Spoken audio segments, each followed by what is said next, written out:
In the global seafood trade, few products embody both the opportunities and the vulnerabilities of international commerce as clearly as the Japanese scallop.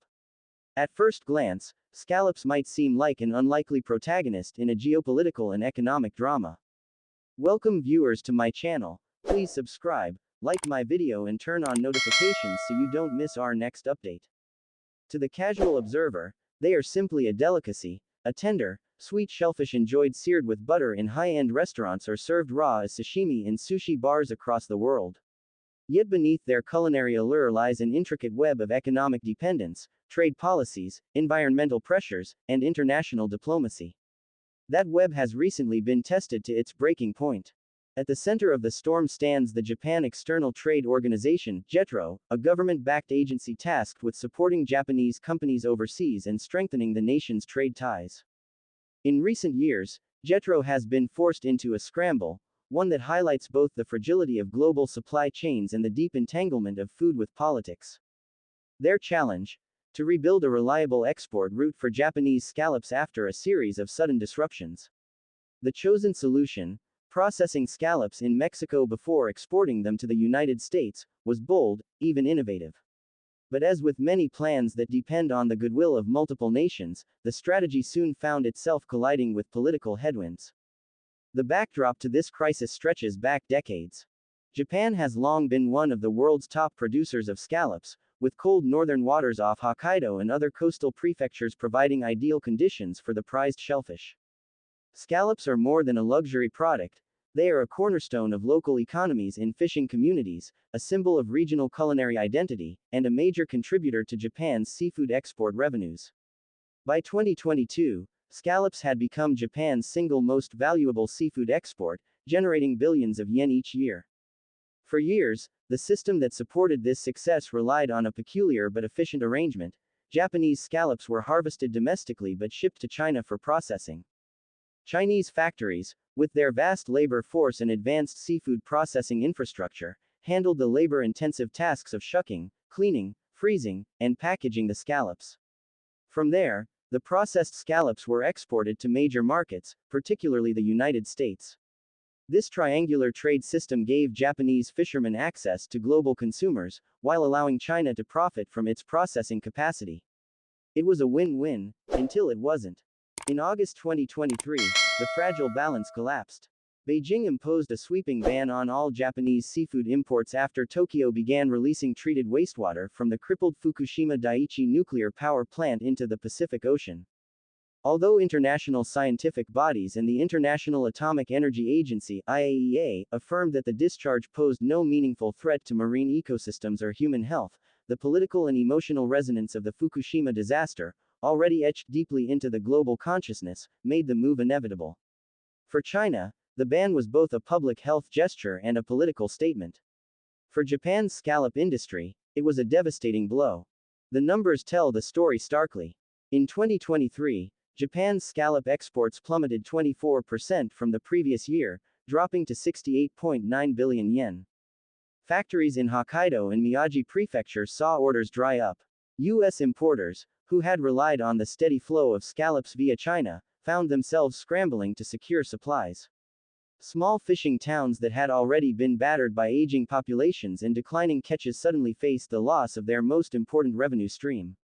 The crisis revealed just how dependent the industry had become on China, not just as a consumer, but as the linchpin of the entire export process. Enter JETRO's ambitious rescue plan.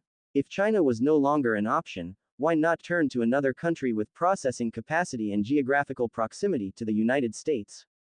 After months of deliberation, Mexico, specifically the coastal city of Ensenada in Baja California, emerged as the most promising candidate. Ensenada already had a thriving seafood processing industry, serving both domestic markets and exports to the U.S. West Coast.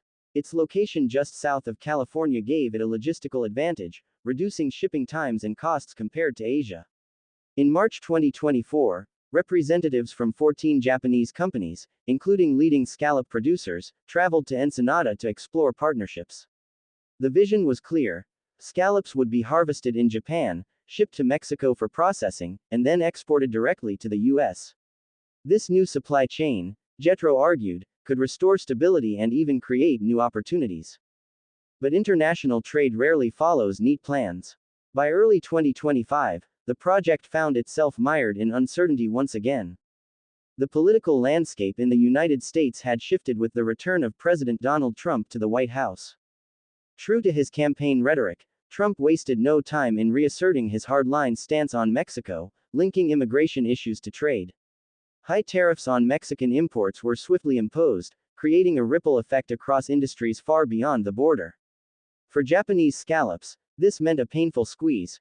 Processing in Mexico would now carry additional costs when exporting to the United States, undermining the very competitiveness the plan was designed to protect.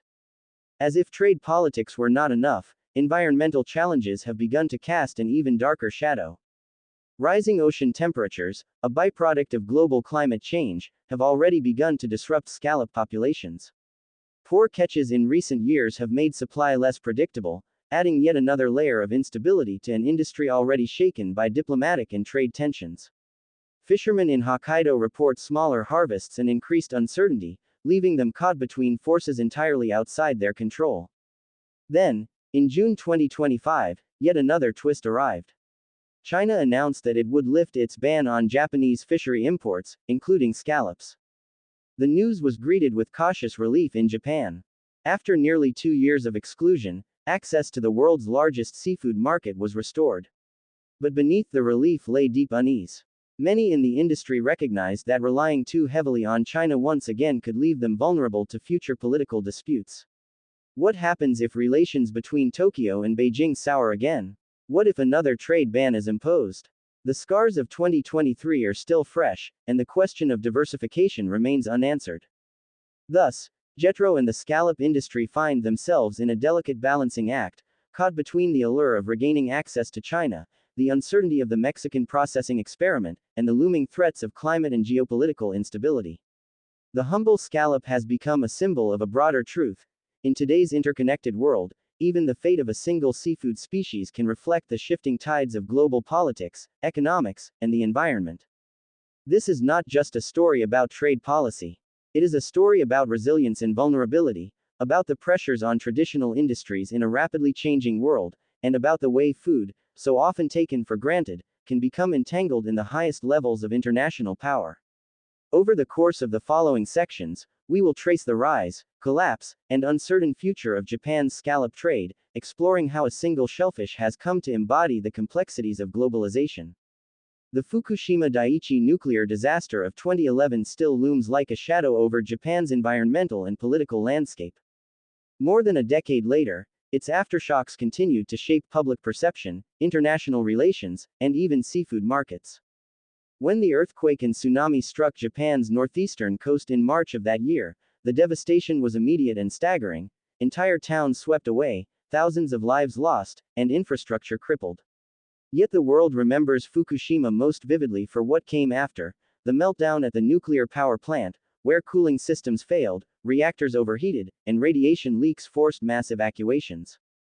In the years since, Japan has waged a long and complex battle to contain the consequences. One of the biggest challenges has been the buildup of contaminated water used to cool the damaged reactors. Over time, this water accumulated in massive storage tanks at the site. Engineers developed an advanced filtration system known as ALPS, Advanced Liquid Processing System, to remove most radioactive elements, but one isotope, tritium, proved difficult to separate. Scientists widely agreed that tritium, in low concentrations, posed minimal risks. It occurs naturally in the environment and is routinely released by nuclear plants worldwide. Still, the word, radioactive, carries a weight that science alone cannot neutralize. By 2021, the sheer volume of water stored at Fukushima, more than 1.3 million tons, was nearing capacity. Japan announced its controversial decision: it would gradually release the treated water into the Pacific Ocean over several decades. International bodies, including the International Atomic Energy Agency (IAEA), reviewed the plan and gave their approval, affirming that the water met safety standards. Many global experts emphasized that the tritium levels were far below thresholds that could pose risks to humans or marine life. For Tokyo, the decision was a matter of necessity and science. For critics, however, it was a